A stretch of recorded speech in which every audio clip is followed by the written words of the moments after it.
I've had opportunities to be mentors in both formal and informal programs. I've had opportunities to be mentored in both formal and informal, but one in particular, and it's very informal, more of an ad hoc actually mentoring relationship that I had. I was coming back from being a part-time flexible employee, spending a lot of time with my children early on, and I got a pull to come back into the organization. I was working at a large pharmaceutical manufacturing location, got the pull to come back and lead a very large team, a team of 50 individuals. And I thought, my goodness, I haven't even been fully in the business world, for many years. How am I actually going to do that? The plant manager at the site that I was going to be working with said, I will mentor you, right? I will be there with you to help you and guide you along the way. And it was fabulous. I think mentoring is critically important, and it's really special when someone comes to you and says, I'd like to be your mentor as well. That just really kind of made my day.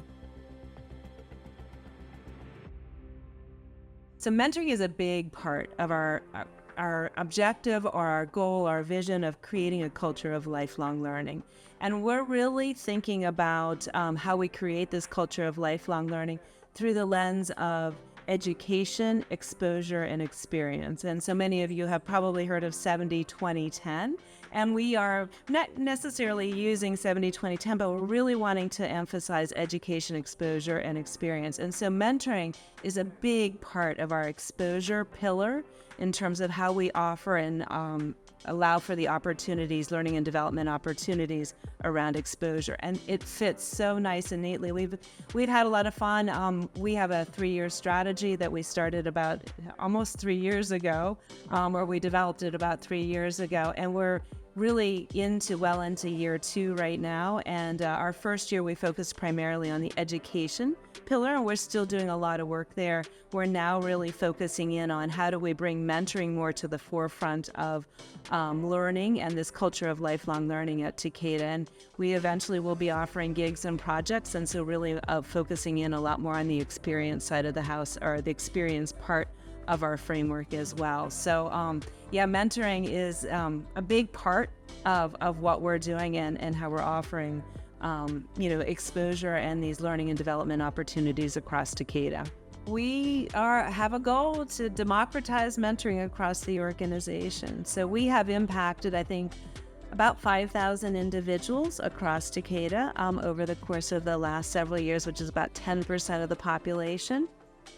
Question is, how do we get to 100%, right? How do we at least afford the opportunity for all of our employees to be mentored, to be a mentor, and to really understand and feel that power and that value of having a relationship, whether it's around career growth, whether it's around community and connection, whether it's around, critical functional skill build.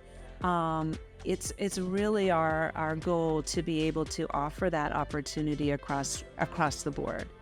We have a similar framework as MentorClick does in terms of how we think about all of our learning and development opportunities, and hence our mentoring opportunities fit into each one of those buckets. And so we do a fair number of mentoring programs associated with our DE&I efforts at the sites and across Takeda. So a number with our Takeda resources groups, or our EBRGs. So that's one area of focus. And we have things like women's leadership and women's programs.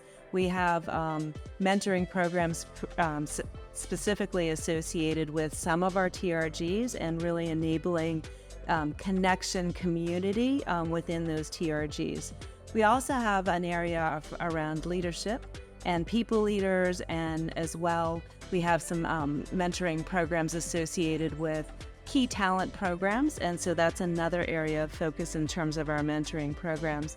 And then in the functional space, we do a number of mentoring programs associated with the building of skills associated with, functionally related skills and capabilities. So, for example, we've done some work in our agile space, and we're actually in the midst right now, Ricky, I bet you're working with the team in terms of setting up a supply chain management mentoring program as well. So a little bit more designed around those functional skills and capabilities and enabling folks to grow in their current roles or roles that they might aspire to in that space. And I think one of those things that I really want our team to continue to focus in on is going into a mentoring program across the entire framework, but going into it with very specific goals. Why are we bringing mentoring into, whether it's a larger program or a need within the organization? What specifically is it that we're trying to drive?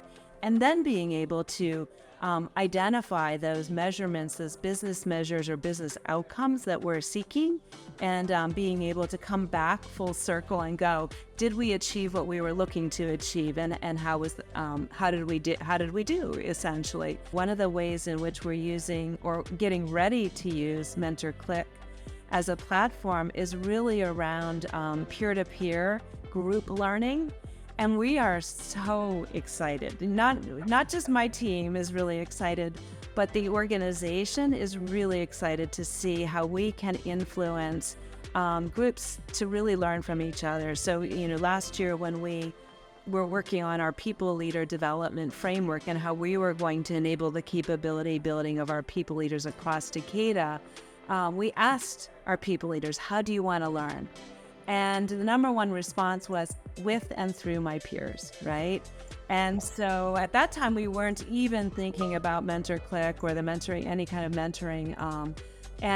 But what we've been able to do and what we will be launching here very shortly is this opportunity not only to learn in a kind of a little bit more of a formal learning situation, but also then to create these small groups that can really learn and grow together in a pseudo kind of group mentoring situation. And so we didn't go into it thinking this is what we were going to do. We went into it trying to figure out how to address the need or the opportunity that we had in terms of building our people leader skills.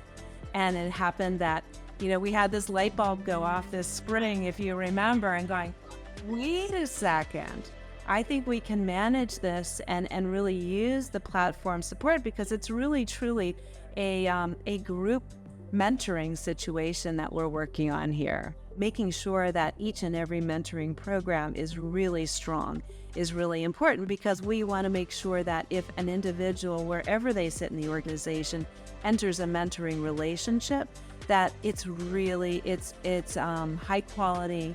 It meets the learner, the mentor, and the mentoree where they are, and enables that relationship with the goals and outcomes of the specific program. Being recognized that, we do invest in, really robust opportunities for our employees from a mentoring perspective is really saying a lot about Takeda and who we are and how we help really enable an exceptional people experience. So I think it's great. I love to, to be able to showcase that, we do value mentoring. We do value individuals and their growth and development.